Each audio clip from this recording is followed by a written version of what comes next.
मनाचे माझा मनच मी शिल्लक ठेवणे मन एवं मनुष्यानाम कारणं बंध मोक्षयोः बंधाय विषयासक्तम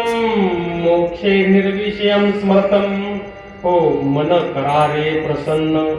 सर्व सिद्धीचे कारण मनाला प्रसन्न करा आणि मनाला सोडून द्या मन हे राम झाले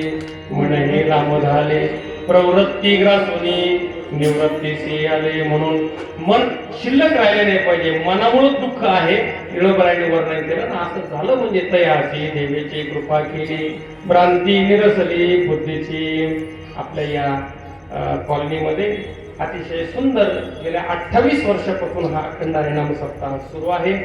फार भव्य दिव्य असा स्वरूपाचा झालेला आहे मंदिर सुंदर झालेलं आहे आणि महादेव मंदिर असेल आमचं विठ्ठल रुक्मिणी मंदिर असेल या निमित्ताने हरिकीर्तन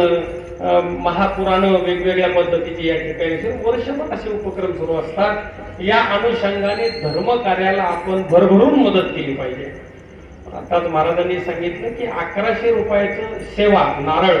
आपण ते कायम घेतलं पाहिजे 1100 म्हणजे खरं तर शास्त्र असं सांगतं की आपण जेवढं कमवतो त्याच्या 5% धर्माला दान केलं पाहिजे धर्म कार्यासाठी 5% पण लय मोठं रक्कम झाले लाखभर पगार असेल त्याचा 5% किती झाले लय मोठं झाले ना काय का नाही पण नाही तेवढं तरी जेवढं तुम्हाला मदत होईल तेवढं आपण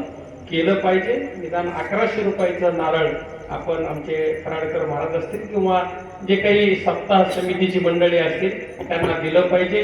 परमार्थ कार्यामध्ये संसारात कुठंच कमी पडू देत नाही आपण आणि परमार्थात मात्र टाळाटाळ करतो इथं टाळाटाळ जर केलं तर जोगी उचलायला टाळाटाळ करत असतो त्या आहे का नाही म्हणून जरा आपण सावध राहिलो पाहिजे शुद्ध परमार्थ केला पाहिजे निंदा नालस्ती कोणाची केली नाही पाहिजे अशा पद्धतीनं शुद्ध परमार्थ केला तर याची देही याची डोळा भोगू मुक्तीचा सोहळा झालेली सेवा भगवंताच्या चरणी अर्पण करून सेवेला पूर्ण विराम